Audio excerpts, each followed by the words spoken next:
I thought my biggest problem was competing with big box stores. Then I found the hotel keycard in my wife's purse. But that was nothing compared to discovering who she was meeting there. 23 years of marriage, 45 years of brotherhood, all destroyed by greed and a conspiracy that went deeper than I ever imagined. They thought I was too trusting to fight back. They were wrong. My name is Michael Patterson. Most folks call me Mike. I'm 49 years old, and until 6 months ago, I thought I had a pretty solid life. 3 sporting goods stores across Colorado, a house my dad left me that's been in the family for 30 years, and a wife who used to laugh at my terrible fishing jokes. Lisa and I raised 2 kids who've both moved on to their own lives now. Sarah's in Denver working as a nurse, and Jake's finishing his last year at Colorado State. Empty nest syndrome, they call it. Guess that's when some marriages either get stronger or fall apart. It was a Tuesday evening in March when everything started unraveling. I was in the kitchen, going through invoices from my suppliers, when Lisa walked through the front door. Nothing unusual there. She worked late at the insurance office downtown pretty regularly. But something felt off about the way she moved. Her hair was different, not messy like she'd been rushed, but carefully disheveled, like someone had run their fingers through it on purpose. "Hey there," I called out, not looking up from my paperwork.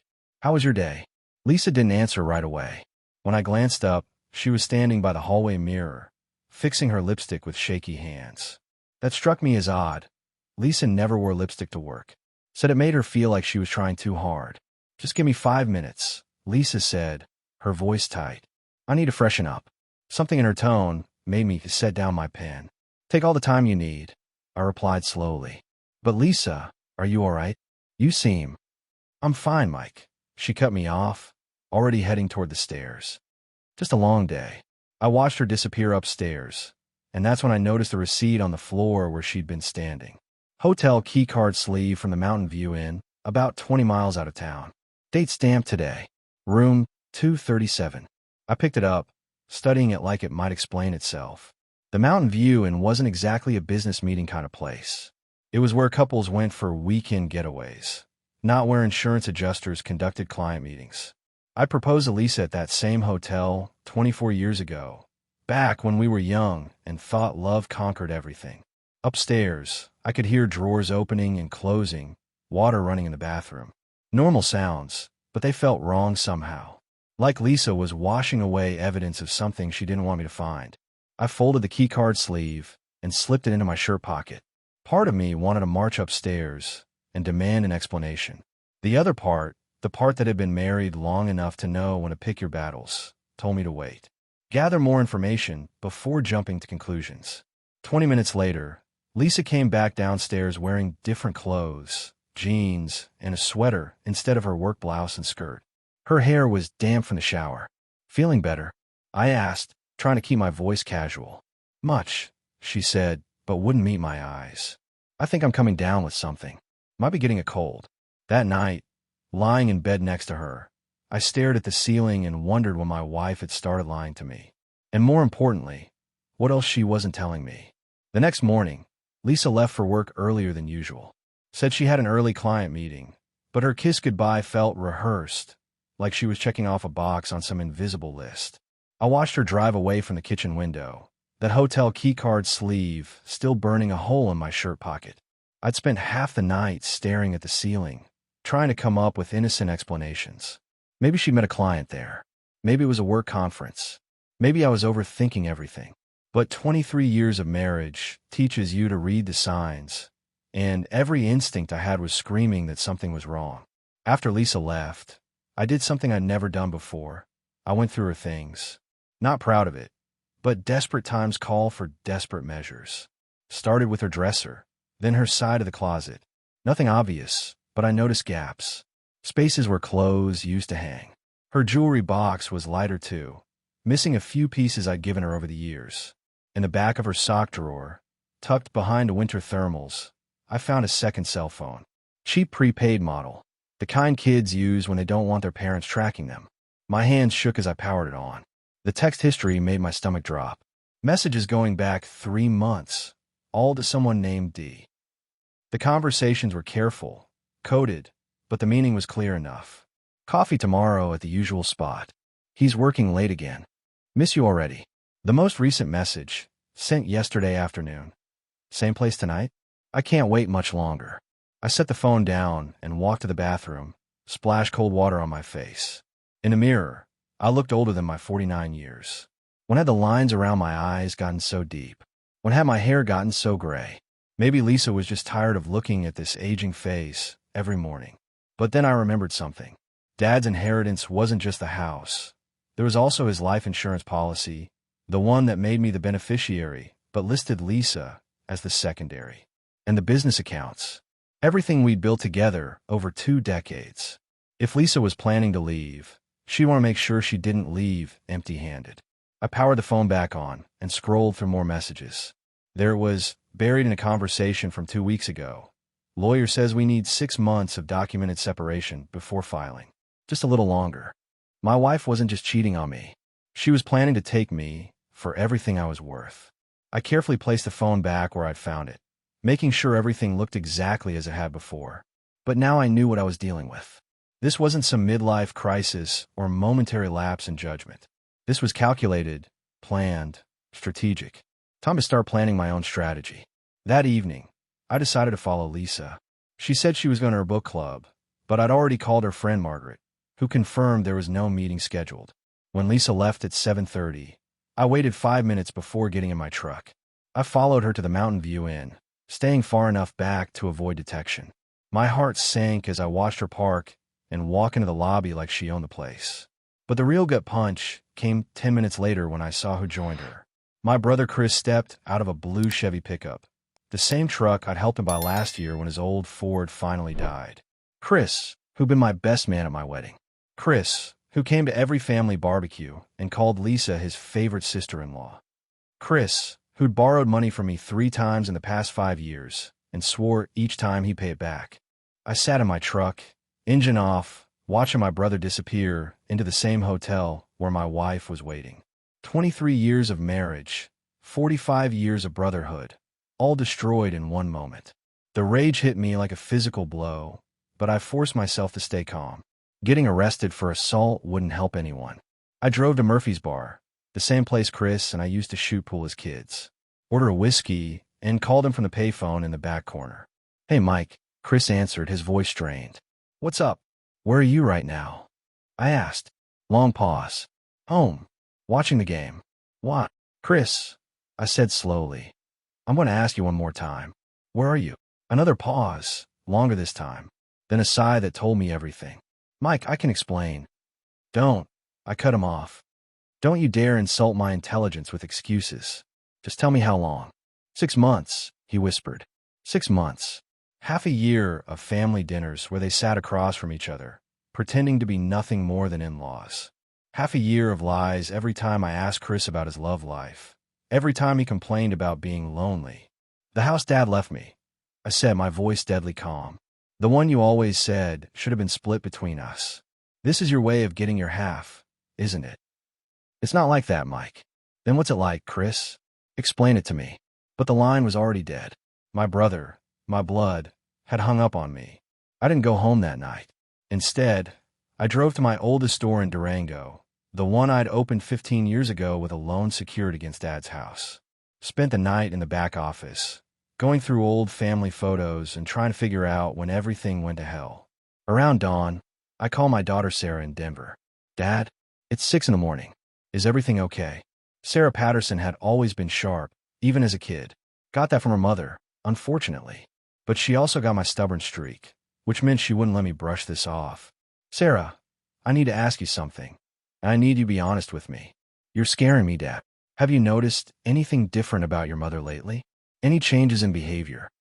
Long pause. "Dad, what's going on? Just answer the question, sweetheart." Sarah sighed. "She's been different. More secretive.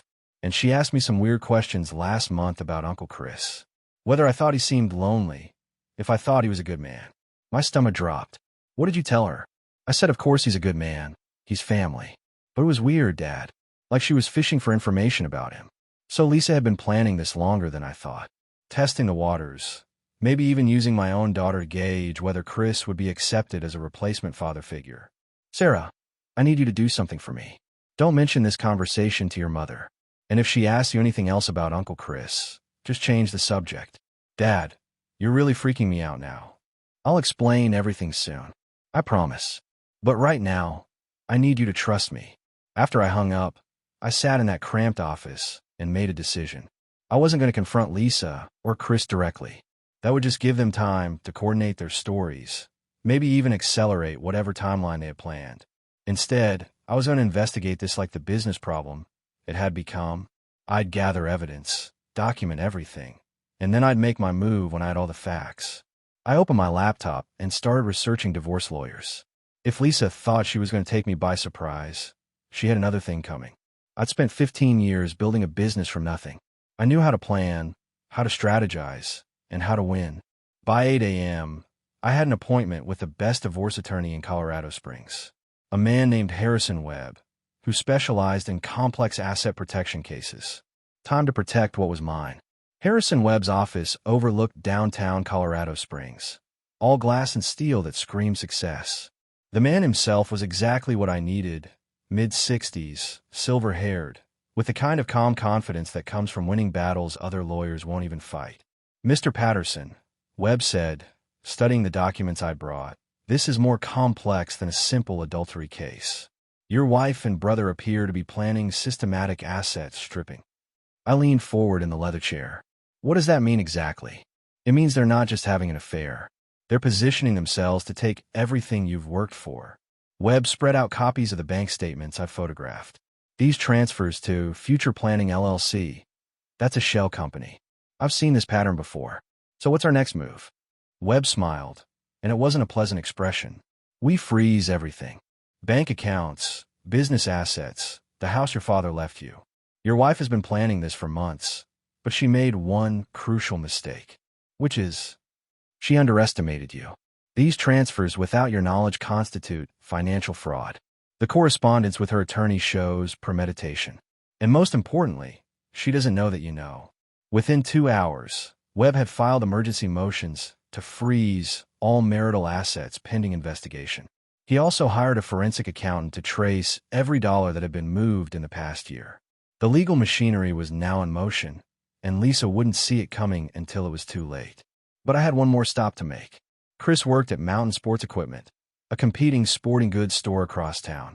It was time to have a conversation with my brother.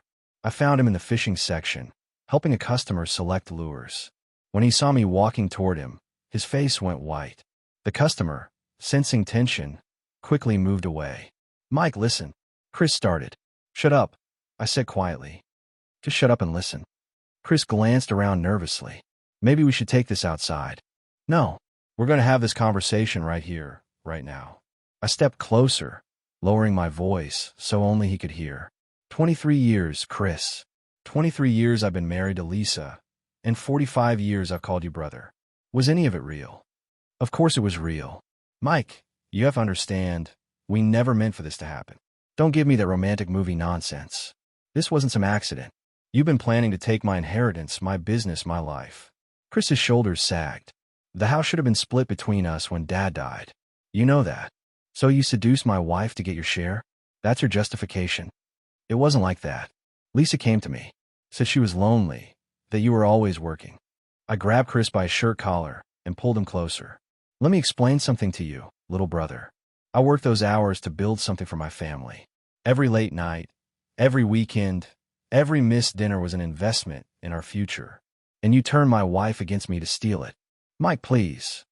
No, you made your choice. Now live with the consequences. That evening, I met with my attorney again.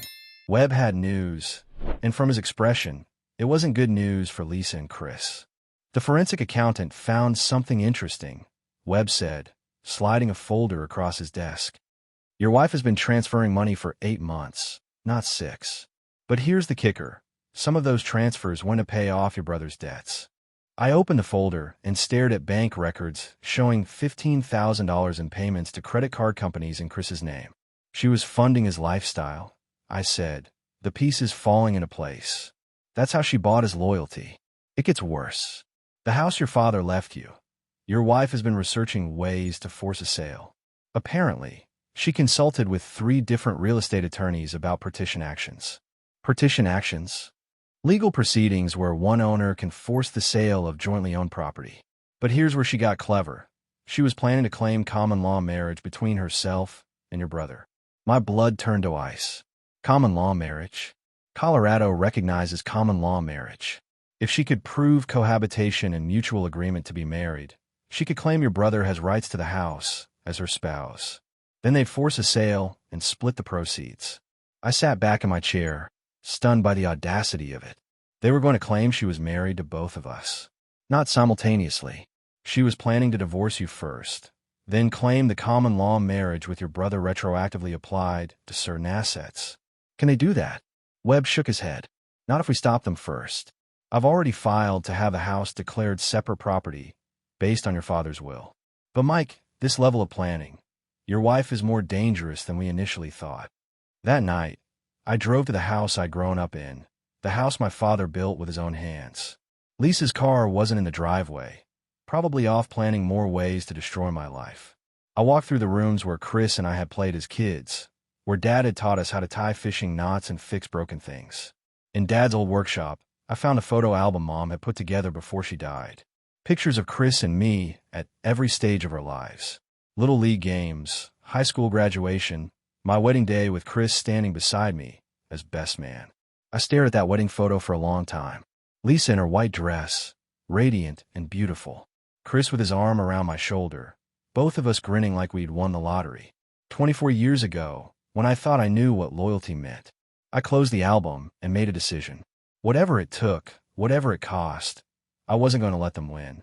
Dad had worked too hard to build something lasting for his sons. I'd be damned if I let greed and betrayal tear it down. Tomorrow, I'd start fighting back in earnest.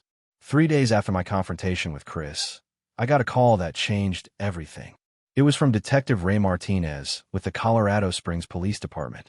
Mr. Patterson, we need to talk. Can you come down to the station? What's this about, Detective? Your brother filed a complaint against you. Says you threatened him at his workplace. I sat in my truck outside the police station, trying to process what Chris had done. Filing a false police report wasn't just stupid, it was desperate, which meant my legal maneuvering was working. Detective Martinez was a solid guy, mid-40s with the weathered look of someone who'd seen everything. He listened while I explained the situation, showed him copies of the bank records Webb had uncovered. So your wife's been stealing from you, and your brother's helping her, Martinez summarized. And when you confronted him about it, he claimed you threatened violence. I grabbed his shirt. That's it.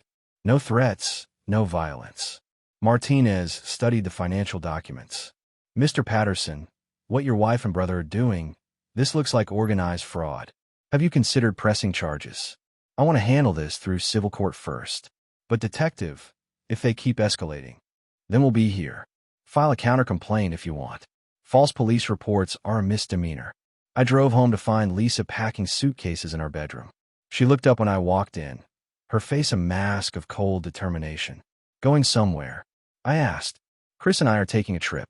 We need some time to figure things out. Figure out what? How to steal more of my money. Lisa stopped packing and turned to face me. Mike, this doesn't have to be ugly. We can work out a fair settlement. Fair? I laughed. You mean like how it was fair when you seduced my brother to get my inheritance? Or fair like when you planned to claim common law marriage to force the sale of my father's house? Her face flushed. How did you? I know everything, Lisa. The shell company, the financial transfers, the fake legal strategies. Harrison Webb is very thorough. Mike, please. We can still save this. I looked at this woman I'd loved for 23 years. Really looked at her. The face was the same, but behind her eyes was a stranger. Someone who'd been calculating every move for months while I'd been working to build our future. Lisa, I said quietly, I gave you 23 years of my life. I trusted you with everything I had, my heart, my home, my family. And you sold it all for a chance to run away with my brother. It wasn't supposed to happen this way. Then how was it supposed to happen? Enlighten me. She turned back to her suitcase. You'll never understand. Try me. But Lisa just continued packing. 5 minutes later, she carried her bags downstairs and loaded them into her car. Before she drove away, she rolled down her window. Just give me some time to think about our next steps, she said. I looked at my wife of 23 years and felt something final settle in my chest. Take all the time you need, Lisa. There's nothing here for you anymore. The next morning, Webb called with urgent news. Mike, we need to meet immediately. The forensic accountant found something big. An hour later, I sat in Webb's office staring at documents that made my blood boil. The accountant, a sharp woman named Carol Jensen, had traced the money trail back to its source. It's worse than we thought, Jensen explained. The transfers didn't start 6 months ago. They started 18 months ago, right after your father's funeral. What are you saying? Your wife began moving money within weeks of inheriting the house. Small amounts at first, then larger sums as she got more confident. Webb spread out a timeline on his desk. Look at this pattern. Every transfer corresponds with a major business milestone for your stores. New equipment purchases, seasonal inventory builds, expansion loans. She was skimming the profits systematically. How much total? $73,000. But that's just what we can trace. There may be more in cash transactions. I felt like I'd been punched in the gut. She was robbing me while I was building our future. There's more, Jensen continued. I found evidence that your brother has been feeding her inside information about your competitors. Sales figures, supplier costs, customer lists. How could Chris know any of that? Mountain Sports Equipment. He's been conducting industrial espionage, passing information to your wife, so she could anticipate your business moves and position herself accordingly. Webb leaned forward. Mike, this isn't just adultery and theft anymore. This is conspiracy to commit fraud on a massive scale. They were planning to destroy your business and steal the pieces. I stood up and walked to the window, looking out at the city where I'd built my life. What's our next move? We accelerate everything.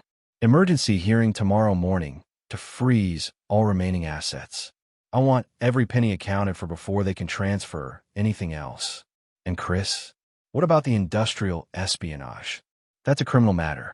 I'll be speaking with Detective Martinez this afternoon.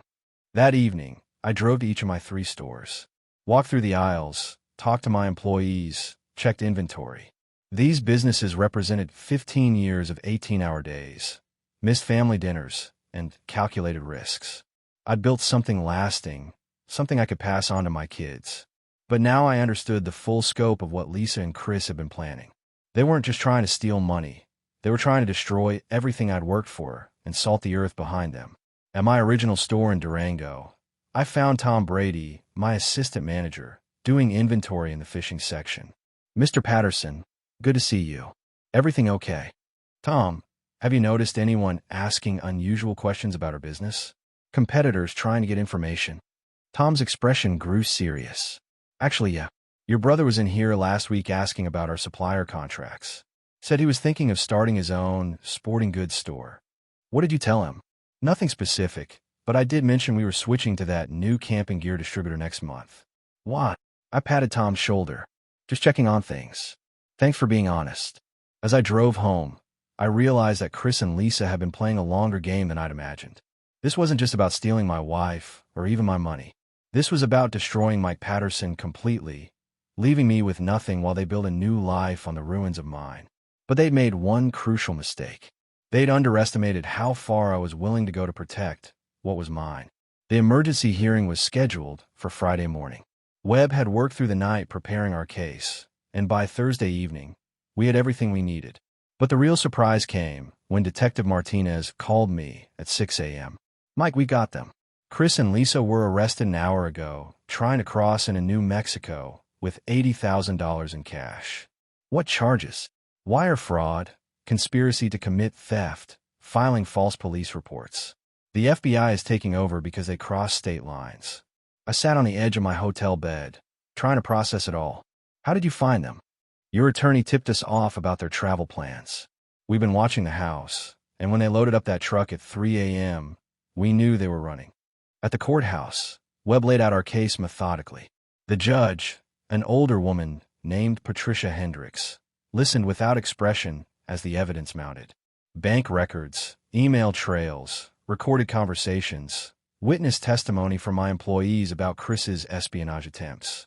Your Honor, Webb concluded, this was not a crime of passion or a marital dispute gone wrong. This was a calculated, long-term conspiracy to defraud my client of his life's work and his father's inheritance. The judge reviewed the documents for nearly 20 minutes before speaking. Mr. Patterson, I'm granting your motion to freeze all assets and appointing a receiver to oversee the recovery of stolen funds. Furthermore, I'm issuing a restraining order preventing both defendants from contacting you or interfering with your business operations. What about the house, Your Honor? The property inherited from your father is declared separate, non-marital property. Mrs. Patterson has no claim to it. Walking out of that courthouse, I felt something I hadn't experienced in months: peace. Not happiness, not victory, just peace. The weight of uncertainty was gone. That afternoon, I drove to my stores. At each location, I gathered my employees and explained what had happened. I owed them honesty, and they deserved to know their jobs were secure. "Boss," said Tom Brady, my assistant manager, "we knew something was wrong. We just didn't know how to tell you." "What do you mean?" "Your brother was asking too many questions. And Mrs. Patterson, she started acting different around here. Like she was studying us instead of just visiting." That evening, I called both my kids. Sarah cried when I told her what had happened. Jake was angry, wanted to drive down and confront Chris himself. I talked him out of it. "Dad," Sarah said, "I'm sorry we didn't see this coming." "Sweetheart, this isn't your fault. None of this is your fault. What happens now? Now we move forward. We rebuild what needs rebuilding and protect what's worth protecting."